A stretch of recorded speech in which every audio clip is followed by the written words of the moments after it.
السلام علیکم پیارے بچوں، آج کی جو کہانی ہے بہت ہی فنی ہے۔ وہ ہے گدھا بن گیا شیر۔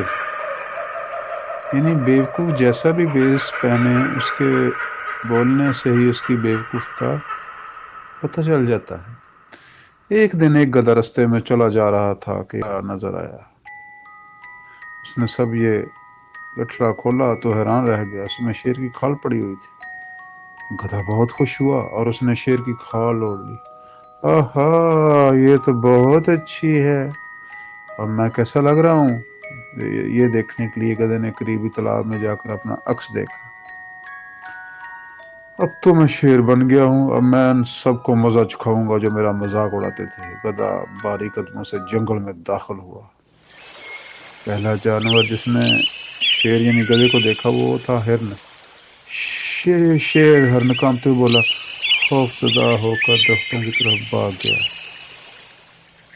کتنا مزہ آیا، گدھے نے اپنی کامیابی خوش ہو کر کہا۔ اتنے میں دیکھا کہ لومڑی بیوی آ رہی ہے۔ اس نے جو شیر کو دیکھا تو خوف سے کانپنے لگی۔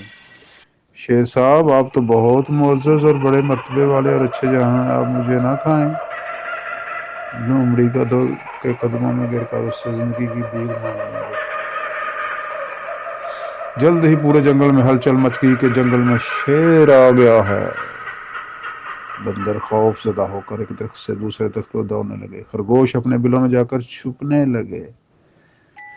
کتنے مزے کی بات ہے، مجھے انہیں شیر کی طرح دھاڑ کر ڈرا دینا چاہیے، گدھے نے اپنے آپ سے کہا، اور پھر شیر کی طرح دوڑا، لیکن اس کی دھاڑ میں شیر کی آواز نہیں تھی، ایک الگ آواز نکلی، ڈینچوں ڈینچوں۔ سب جانوروں نے یہ آواز سنی اور باہر آ گئے۔ انہیں گدھے کی اصلیت جاننے میں دیر نہ لگی کہ یہ دراصل گدھا ہے جو شیر کی کھال میں آ گیا ہے۔ سب جانوروں نے آ کر گدھے کی وہ درگت بنائی کہ مت پوچھیں۔ اس کے بعد گدھے نے توبہ کر لی کہ اب جنگل کے جانوروں کو تنگ نہیں کرے گا۔ پیارے بچوں، اس کہانی سے ہمیں یہ سبق ملتا ہے کہ بیوقوف جیسا بھی بیس بدل لے، وہ پہن لے، اس کے بولنے سے ہی اس کی بیوقوفی کا پتہ چل جاتا ہے۔